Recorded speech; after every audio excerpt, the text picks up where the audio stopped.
أعوذ بالله من الشيطان الرجيم بسم الله الرحمن الرحيم أينما تكونوا يدرككم الموت ولو كنتم في بروج مشيدة صدق الله مولانا العظيم وبلغنا رسوله النبي الأمين الكريم حاضرين سامعين عاشقان شفيع المذنبين رحمني ورحمكم الله تعالى السلام عليكم ورحمة الله وبركاته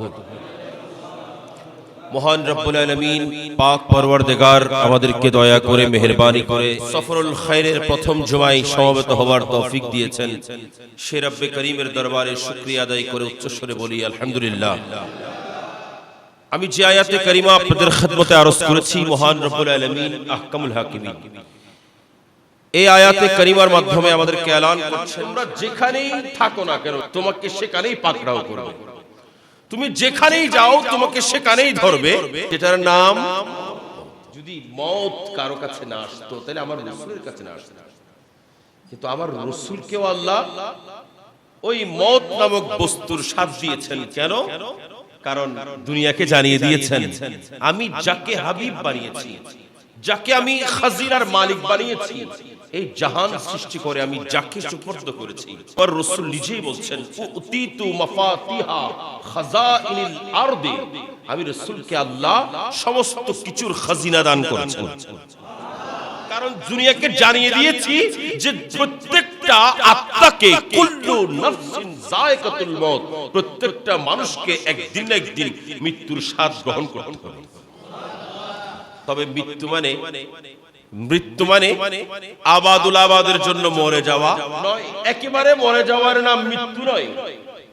মওত এখানে আমার আল্লাহ বলছেন কুল্লু নাফসিন যায়কাতুল মউত, প্রত্যেককে মৃত্যুর স্বাদ গ্রহণ করতে হবে, মওতের স্বাদ নিতে হবে, টেস্ট নিতে হবে। যদি সত্যিকার অর্থে ইবাদত করে, সত্যিকার অর্থে আল্লাহকে রাজি করে, আল্লাহর পছন্দিদা কাজগুলো করে আপনি যদি দুনিয়া থেকে যেতে পারেন, আপনি মারা যাবেন ঠিক, কিন্তু আল্লাহ বলবেন ওয়ালা তাকুলু লিমান ইউকতালু ফি সাবিলিল্লাহি আমওয়াত, যারা আমি আল্লাহর রাস্তার মধ্যে যারা শহীদ হয়ে গেছেন তোমরা তাদেরকে মরা বলিও না, তাদেরকে মরা বলিও না, বাল আহইয়া, তারা জিন্দা, তারা জিন্দা। আল্লাহ তুমি বলেছো মওত, তুমি বলেছো মওত, আবার তুমি বলতেছো জিন্দা।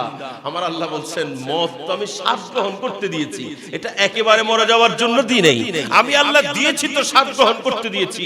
সেজন্যই তো আমরা গত কয়েকদিন আগেও আপনারা সোশ্যাল মিডিয়াতে দেখেছেন একজন পীরের মুরিদ, যিনি সত্যিকার ভাবে পীরের ইতাআত করেছেন, যিনি সত্যিকার অর্থে আল্লাহকে ভালোবেসেছেন, আল্লাহর ইবাদত বندگির মধ্যে মনোনিবেশ করেছেন, এমন একজন মুরিদ যাকে তোলা হয়েছে যে কি কয় বছর, 40 বছর না কয় বছরে পরে তোলা হয়েছে, অথচ তার কাফনের মধ্যে একটা দাগও লাগে। কেন? এটা কেন হলো? কেন হলো এটা? কারণ একটাই মাত্র কারণ, কারণ হলো ওই ব্যক্তি আল্লাহ এবং আল্লাহর রাসূলের পছন্দিদা কাজগুলোকে আঁকড়ে ধরেছেন, তাদের অপছন্দ জিনিসগুলোকে তিনি ছেড়ে দিয়েছেন, যার কারণে আল্লাহ তাকে কবরের মধ্যে সাফ এবং সুতরা রেখেছেন। কবরে চলে গেছেন, 40 বছর হয়ে গেছে, 50 বছর হয়ে গেছে, ওই কবরের মধ্যে এখনো পর্যন্ত আল্লাহর প্রিয় বান্দা যারা, তাদেরকে আল্লাহ এভাবেই জীবিত রাখেন। তো আমার আল্লাহ বলছেন আইনামা তাকুনু ইউদরিকুমুল মওত ওয়ালাউ কুনতুম ফি বুরুজিন মুশাইয়াদা। এই আয়াত তারা আল্লাহ নাযিল করেছেন, এটার শানে নুজুল হলো আমার রাসূল যখন উহুদের ময়দানের মধ্যে যুদ্ধের জন্য সাহাবায়ে কেরামদেরকে ডাক দিয়েছেন, সাহাবীরা আমার রাসূলের হুকুম পাওয়া মাত্র পিছু নিয়েছেন, আমার রাসূলের পেছনে পেছনে চলে গিয়েছেন। ওখানে মুনাফিকদের সরদার যার নাম আব্দুল্লাহ ইবনে উবাই ইবনে সুলুল, যার কার্যক্রম, যার কথাবার্তা সবকিছুর মধ্যে আমার রাসূলের প্রতি বিদ্বেষ থাকতো। যদিও তার মুখের মধ্যে দাড়ি ছিল, যদিও তার পরনের মধ্যে ইসলামী লেবাস ছিল, যদিও তার মাথার মধ্যে টুপি ছিল, আমার রাসূলের কলমা পড়েছেন, কিন্তু তার অন্তরের মধ্যে আমার রাসূলের বিদ্বেষ ছিল, তার অন্তরের মধ্যে আমার রাসূলের প্রতি নেফাকত ছিল, তার অন্তরের মধ্যে মুনাফিকি ছিল, যার কারণে সব যুদ্ধের মধ্যে আমার রাসূল যাওয়ার সময় সেও সঙ্গে সঙ্গে গিয়েছেন, পথের মধ্যে সে আবার ফিরে চলে এসেছেন, একটা দল নিয়ে চলে এসেছেন। কিন্তু আমার রাসূল যে সমস্ত সাহাবীদেরকে নিয়ে গেছেন, যাদের অন্তরের মধ্যে সত্যি সত্যিকার ঈমান ছিল তারা বলেন আমরা পিছু ছাড়ব না, আমরা চলে আসব না, আমরা আমাদের জানকে বিসর্জন দেব। কারণ রাসূলের কদমের মধ্যে যদি জান দিতে পারি, আমরা যদি আল্লাহর প্রেমে জান দিতে পারি, এই জান সাধারণ হবে না, এই জান দামি হয়ে যাবে, এই প্রাণ দামি হয়ে যাবে। এই প্রাণের জন্য আমার আল্লাহর কোরআনের ঘোষণা, ওয়ালা তাকুলু লিমান ইউকতালু ফি সাবিলিল্লাহি আমওয়াত বাল আহইয়া ওয়ালাকিন লা তাশউরুন। এই আয়াত আমাদের জীবনের মধ্যে বাস্তবায়িত হবে। সুতরাং আমার রাসূলের সাহাবীরা উহুদের ময়দানের মধ্যে আমার রাসূলের পিছু ছাড়ে নাই, এরা চলে গেছেন, এরা বলেন আমাদের জান বিসর্জন দেব। কিন্তু যখন ওই উহুদের ময়দানের মধ্যে গেল, আমার রাসূলের 70 জন সাহাবী শাহাদাত বরণ করেছেন। মুনাফিকরা এরা বলতেছিলেন তোমাদেরকে তো মানা করেছিলাম, তোমরা গেলা কেন? তোমরা যদি সেদিন ওই মুহাম্মদুর রাসূলুল্লাহ সাল্লাল্লাহু আলাইহি ওয়াসাল্লামের সঙ্গে না যেতা, তাইলে তোমাদেরকে শাহাদাত বরণ করতে হতো না।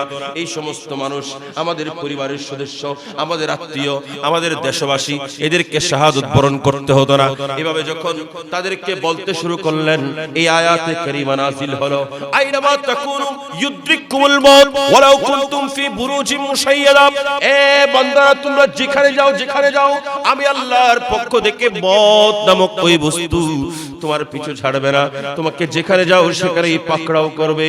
নয় বরং ওয়ালাউ কুনতুম ফি বুরুজিম মুশাইয়াদা, তুমি যদি একেবারে শক্ত একটা কিল্লার মধ্যে, সুদৃঢ় একটা কিল্লার মধ্যে, একটা দুর্গার মধ্যে অবস্থান করো, সেখানেও ওই মত তোমাকে ছাড়বে না। কিন্তু তাদের মত এটা সাধারণ মত, কথা বলেন, সাধারণ মত, অসাধারণ মৃত্যু। আমরা কিছুদিন আগেও দেখেছি একজন মাইলস্টোন স্কুলের মধ্যে একজন শিক্ষিকা, সে তার নিজের প্রাণকে বাজি রেখে সে 20 জন শিশুকে বাঁচিয়েছে। আচ্ছা বলেন তো, যদি সেও এই 20 জন শিশুকে না বাঁচিয়ে সে যদি নিজের প্রাণটা নিয়ে পালিয়ে আসতো, হয়তো দেখা যেত কাছাকাছি আসার আগে সে মরে গেছে। কথা বলেন না, কাছাকাছি আসার আগে হয়তো মারা যেত, হয়তো জ্বলে যাওয়ার কারণে মেডিকেলে মারা যেত, কিন্তু তার নাম কেউ নেওয়ার থাকতো। তাকে স্মরণ করছি কেন? কারণ সে নিজের প্রাণকে বিসর্জন দিয়ে সে 20টা শিশুর জীবন বাঁচিয়েছে। আল্লাহর দরবারে শহীদদের মর্যাদা এত বেশি কেন? আপনি প্রশ্ন করেন, হুজুর আল্লাহ তাদেরকে আবার জিন্দা বললেন কেন? তাদেরকে এত মর্যাদা দিলেন কেন? শহীদদেরকে এত মর্যাদা দেওয়ার কারণ কি? কারণ হলো তারা নিজের জানকে বিসর্জন দিয়ে ইসলামকে রক্ষা করেছে। বলেছে আমার জান চলে যাবে, কোনো অসুবিধা নাই, কিন্তু আমি ইসলামকে রক্ষা করব। যেমন আমরা ওই দিয়শলাইয়ের কাঠি যখন জ্বালানো হয়, একটা দিয়শলাইয়ের কাঠি দিয়ে আপনি একটা মোমবাতি জ্বালিয়েছেন, এখান থেকে আরো 10টা জ্বালিয়েছেন, ওখান থেকে 100 জ্বালিয়েছেন, ওখান থেকে 1000 জ্বালিয়েছেন, ওখান থেকে 50,000 জ্বালিয়েছেন। 50,000 মোমবাতি না, লক্ষ মোমবাতিও যদি আপনি জ্বালান, কোনো অসুবিধা? কিন্তু দিয়শলাইয়ের কাঠিটা আসেনি। কথা বলেন, আছে? দিয়শলাইয়ের কাঠি জলে পড়ে রাগ হয়ে গেছে, কিন্তু ওই একটা দিয়শলাইয়ের কাঠি লক্ষ মোমবাতি জ্বালিয়ে দিয়েছে। আর বড় করে বলেন, আল্লাহর দরবারে যারা শাহাদাত বরণ করে, এদেরকে আমার আল্লাহ বলছেন বাল আহইয়া, তারা জিন্দা, ওয়ালাকিন লা তাশউরুন, তোমরা বুঝো না। তার কারণ হলো এরা নিজের জানকে বিসর্জন দিয়ে দিয়েছেন, নিজে রাগ হয়ে গেছেন, কিন্তু লক্ষ লক্ষ মানুষের অন্তরের মধ্যে ঈমান জ্বালিয়ে দিয়েছেন। সেজন্যই ইনারা জিন্দা। আমার আল্লাহ বলছেন তোমরা যেখানে যাও মৃত্যু তোমাকে পাকড়াও করবে, কিন্তু এই মৃত্যুর শানটা কেমন হবে সেটা দেখতে হবে, মরটা কেমন হবে। আপনি মারা গেছেন, আপনাকে ইয়াদ করার কেউ নেই। আপনি মারা গেছেন, আপনাকে স্মরণ করার কেউ নেই। আপনি মারা গেছেন, আপনার কবরে জিয়ারত করার কেউ নেই। এই মতের কোনো দাম নাই। তো এই আয়াতের আলোকে তাফসীর ইবনে কাসিরের মধ্যে একটা ঘটনা নকল করছেন, যেটা ছিল হযরত সৈয়দনা ইব্রাহিম খলিলুল্লাহ, সকলে বলুন আলাইহিস সালাম। নমরুদের সমস্ত কিছুর বিরোধিতা করতে করতে এখন নমরুদ বলে যে এই ইব্রাহিমকে তো রাখা যাবে না, তাকে তো মেরে ফেলতে হবে। তাকে মেরে ফেলতে হবে, তাকে কি করা যায়? পরামর্শ দিল একটা বড় কূপ খনন করেন, ওই কূপের মধ্যে ইব্রাহিম আলাইহিস সালামকে ফেলে দেন। আপনারা আমার কথা বুঝতেছেন? কূপের মধ্যে ফেলে দেন। সেখানে দুইটা বড় বড় একেবারে তেজি দুইটা বাঘ দেন, ওই বাঘগুলো কামড়ায় কামড়ায় শেষ করবে। আমরা বাইরে থেকে দাঁড়িয়ে দেখবো। এই নমরুদ ইব্রাহিম খলিলুল্লাহ নবী আলাইহিস সালামকে একটা বড় কূপ খনন করে ওই কূপের মধ্যে ফেলে দিলেন। দুইটা তেজি তেজি বাঘ ওই কূপের মধ্যে ফেলে দিয়েছেন, একেবারে ক্ষুধার্ত বাঘ। যখন ফেফে ফুফে ইব্রাহিম খলিলুল্লাহর দিকে ঝাঁপ দেবেন, সেই মুহূর্তের মধ্যে আমার আল্লাহ জাল্লা শানুহু ওই বাঘগুলোকে নির্দেশ দিলেন, তোমরা যার দিকে ঝাঁপ দিতে যাচ্ছ, যার দিকে তোমরা হা করেছো, এটা কোনো সাধারণ মানুষ না, এটা হলো আমি আল্লাহর খলিল। খবরদার খবরদার, তোমরা তার দিকে আক্রমণ করা দূরের কথা, তার কদমের মধ্যে পড়ে তোমরা সিজদা করো। আমার আল্লাহর নির্দেশ পাওয়া মাত্র ওই বাঘ দুটো ইব্রাহিম খলিলুল্লাহর কদমের মধ্যে পড়ে সিজদায় লুটে বললেন। উপর থেকে এই কাফেররা নমরুদ বাহিনীরা দেখে আছেন, এরা দেখে যখন এই অবস্থা যখন পরিলক্ষিত করলো, এরা বলে ইব্রাহিমকে মারবো কিভাবে? ইব্রাহিম তো বড় জাদুকর। নাউজুবিল্লাহ। আরো বড় করে বলেন, ইব্রাহিম তো বড় জাদুকর। দুইটা বাঘকেও বশ করে নিয়েছে। এরা বলে যে এটা তো সম্ভব না, ইব্রাহিমকে অন্য কোন পন্থায় মারতে হবে। এরা বিশাল একটা অগ্নিকুণ্ড জ্বালালেন। ওই অগ্নিকুণ্ড জ্বালাতে জ্বালাতে যখন ওই আগুনের শোলা আকাশ ছোঁয়া একেবারে আসমান পর্যন্ত ছুঁয়ে ছুঁয়ে যাচ্ছেন, উপরে যে সমস্ত পাখিগুলো যাচ্ছেন এগুলো পরে পরে জ্বলে জ্বলে পড়ে যাচ্ছেন। এমন আগুনের শোলা যখন বের হচ্ছেন, এই মুহূর্তে হযরত ইব্রাহিম খলিলুল্লাহ আলাইহিস নবিয়্যিনা আলাইহিস সালামকে তারা ফেলার জন্য একটা ঢুলনা বানালেন, একটা চরকা বানালেন। আমরা যেগুলো দেখতে পাই বিভিন্ন মেলার মধ্যে লাগাই, কোথায় লাগাই?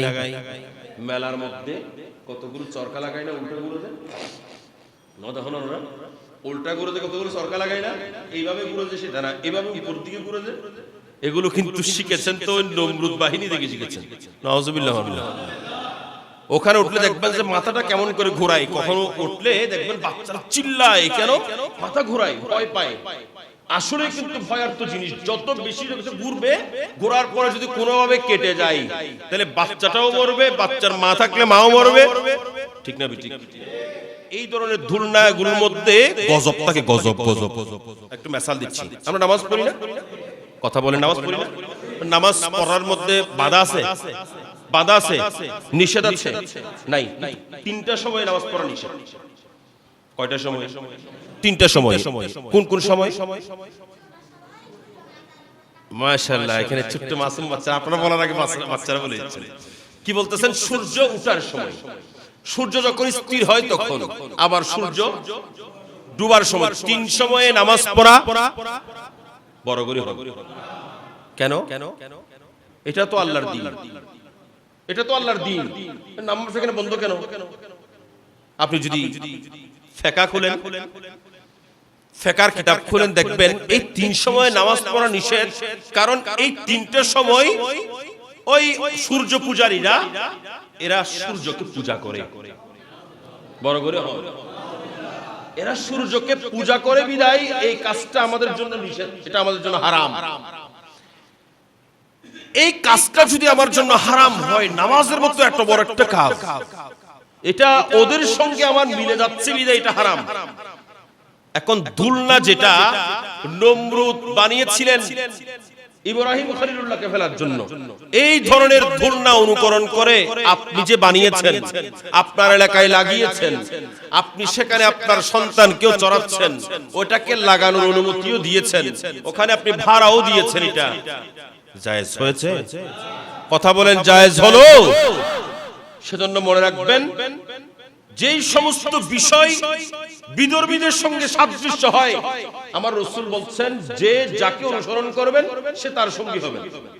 এখন আপনি যদি বিধর্মীকে অনুসরণ করেন আপনার সঙ্গী বিধর্মী হবে, আপনি বিধর্মীর সঙ্গী হবেন। সেজন্য আমি বলবো এই ধরনের দুলনাগুলো এগুলোতে আমরা নিজেদের বাচ্চাদেরকে চড়াবো না, এগুলো আমাদের জায়গার মধ্যে বসানোর জন্য ভাড়াও দেব না। এটা কি আমরা মানতে পারি? তো নমরুদ হযরতে ইব্রাহিম আলাইহিস সালামকে ফেলার জন্য এই ধরনের একটা চরকা বানালেন, যেটা উল্টা ঘুরতে ঘুরতে ঘুরতে ঘুরতে যেই মুহূর্তে ইব্রাহিম খলিলুল্লাহকে ওই আগুনের মধ্যে ফেললেন। ইব্রাহিম খলিলুল্লাহ পড়তেছেন আগুনের মধ্যে, দ্রুত এসেছেন হযরতে জিবরাইল আলাইহিস সালাম, উপস্থিত হয়ে গেছেন। জিবরাইল বলেন, ওগো আল্লাহর প্রিয় খলিল ইব্রাহিম আলাইহিস সালাম, আপনাকে তো নমরুদ আগুনে ফেলে দিচ্ছেন, আপনি শুধু একবার আমাকে নির্দেশ দেন, আমি পুরো আগুনটাকে এখান থেকে তুলে সমুদ্রে ফেলে দেব।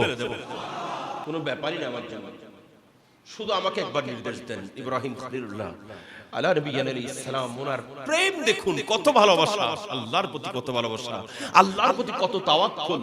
ইব্রাহিম খলিলুল্লাহ বলেন, ও জিবরিল, তুমি কেন এসেছো?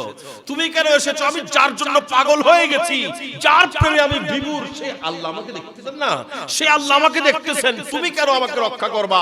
আমাকে যদি রক্ষা করতে হয় এক আল্লাহ রক্ষা করবেন। ইব্রাহিম খলিলুল্লাহর কথা শুনে জিবরিল আলাইহিস সালাম চলে গেলেন, আবার দৌড় দিলেন। আচ্ছা যাক, আপনি আমাকে আগুন ফেলার জন্য বলিয়েন না, অন্তত আপনাকে ধরার জন্য নির্দেশ দেন, আপনাকে ধরি আমি একটু। ইব্রাহিম আলাইহিস সালাম বলে, কোনো দরকার নাই, আমাকে ধরার দরকার নাই, আমি আগুনে পড়ব, আমি আগুনে পড়ব, কোনো অসুবিধা নাই, কিন্তু আমাকে ধরতে হলে সেই আল্লাহ ধরবেন যার জন্য আমি পাগল হয়েছি। ইব্রাহিম খলিলুল্লাহর এই কথা শুনে আমার আল্লাহ খুশি হয়ে গেলেন। আমার আল্লাহ সঙ্গে সঙ্গে ডাক দিয়ে বলেন, ইয়া নারু কুনি বারাদান ওয়া সালামুন আলা ইব্রাহিম, এ আগুন, এ আগুন, আমার খলিল তোমার কাছে আসতেছে, খবরদার আমার খলিলের একটা পশমও জ্বালাইতে পারবে না। আমার খলিলের জন্য তুমি আগুন ফ্রিজের মতো নাই, ফ্রিজের মতো হলে তো আমার খলিল ঠান্ডা হয়ে যাবে, তুমি আগুন শীতল হবা কেমন, এসির মতো শীতল হয়ে যাবে। কিসের মতো শীতল? এসির মতো। আপনারা এসির মধ্যে বসছেন না, এখন আরাম লাগতেছে না? বিছানা মাথার আরাম লাগতেছে না? আরাম লাগতেছে, কিন্তু ফ্রিজের ভিতরে বসলে কেমন লাগতো? আমার আল্লাহ বলছেন বারাদান, বারাদান, বারাদান মানে হচ্ছে এমন শীতল যেটা হচ্ছে নাতিশীতোষ্ণ। তুমি আমার খলিলের জন্য নাতিশীতোষ্ণ হয়ে যাও, যেন আমার খলিল আরাম অনুভব করে। হযরত ইব্রাহিম খলিলুল্লাহ আগুনে পড়েছেন, আগুন যখন বাগান হয়ে গেছেন, নাতিশীতোষ্ণ হয়ে গেছেন, নমরুদ বলে যে এখন করব কি, করব কি? আচ্ছা এখন আর আমি, নমরুদ সিদ্ধান্ত নিয়েছেন বাহিনী নিয়ে, বলে যে আর আমি ইব্রাহিমের পিছনে লাগবো না, ইব্রাহিমের খোদাকে মেরে ফেলবো, ইব্রাহিমের খোদার উপর আক্রমণ করব। যখন ইব্রাহিম আলাইহিস সালামের খোদার উপর আক্রমণ করার জন্য বড় একটা মাঠের মধ্যে সবাই জমা হলেন, জমা হয়ে সবাই মিলে তীর নিলেন, তীর নিয়ে আসমানের দিকে নিক্ষেপ করতে লাগলেন, এমন জোরে জোরে তীর নিক্ষেপ করলেন, এই তীরগুলো উঠতেছে দেখা যায়, কিন্তু এগুলো কোথায় হারিয়ে যায় দেখা যায় না, অনেক দূরে চলে গেছেন।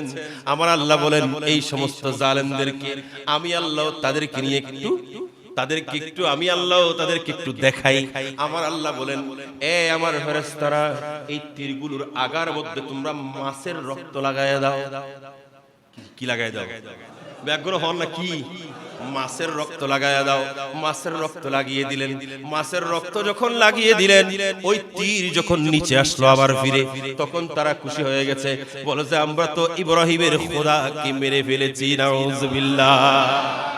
ইব্রাহিমের খোদার তো আর মারি ফেলাই। বাবা, সবাই উল্লাস করতেছেন, সবাই মদের বোতল হাতে নিয়েছেন, সবাই নাচতে শুরু করেছেন, সবাই নাচ শুরু করে দিয়েছেন, ওরে খুশি, এরে আনন্দ, আনন্দ যখন শুরু হয়েছে, আল্লাহ বলে এবার তাদেরকে একটু শাস্তি আমি দিই, এবার তাদেরকে একটু আমি শাস্তি দিই। আমার আল্লাহ বলেন, এখনই শাস্তি দেওয়ার সময়, এবার তোমরা একটা কাজ করো ফেরেশতারা, ওই মশাগুলোকে একটু পাঠিয়ে দাও, ছোট্ট ছোট্ট মিনি মশা।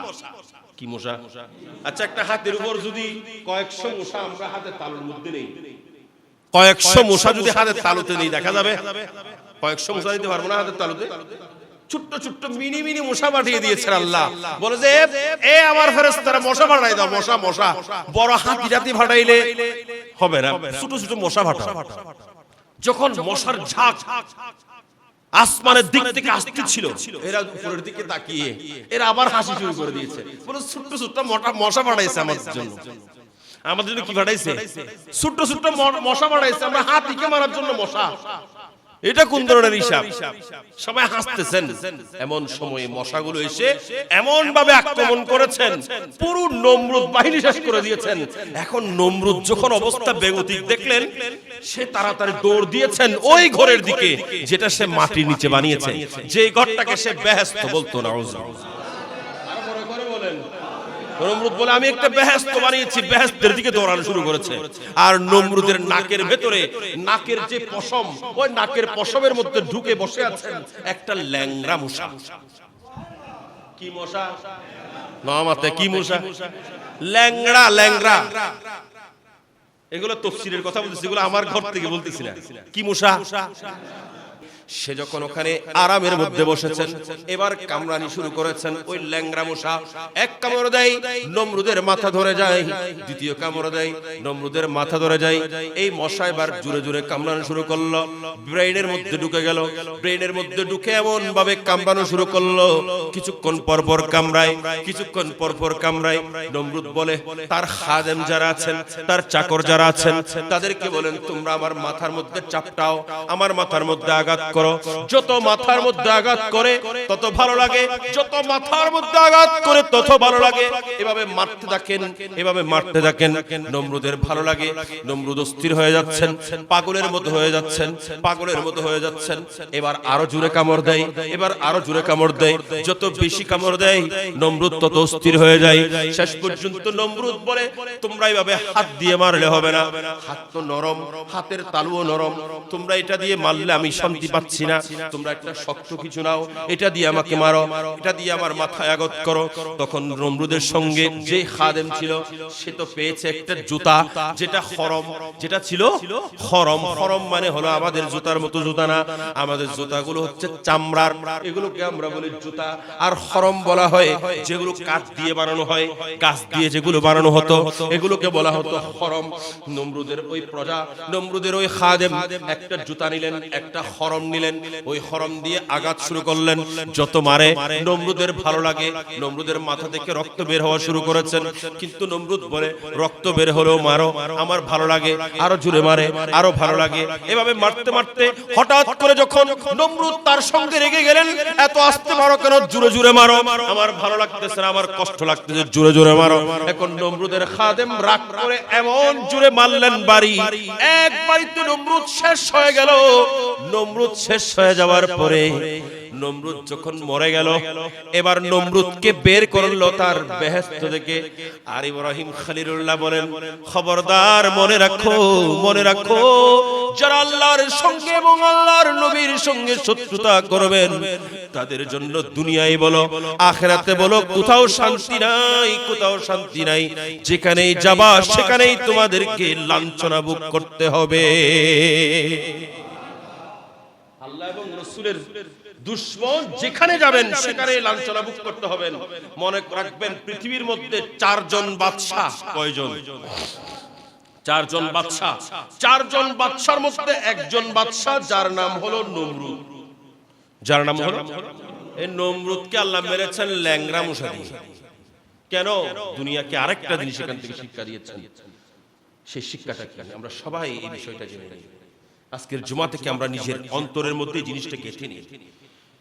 এখানে আমার আল্লাহ শিক্ষা দিচ্ছেন খবরদার, তোমরা অহংকার করবে। তোমরা কি করবে না? অহংকার করবে। তোমরা অহংকার করবে না। অহংকার তোমাকে ধ্বংসের মূল। অহংকার ধ্বংসের মূল। তুমি যদি অহংকার করো, এই অহংকার তোমাকে শেষ করে দেবে, এই অহংকার তোমাকে জ্বালিয়ে দেবে, ছারখার করে দেবে। সেজন্য অহংকার করা যাবে, বলেন অহংকার করা যাবে।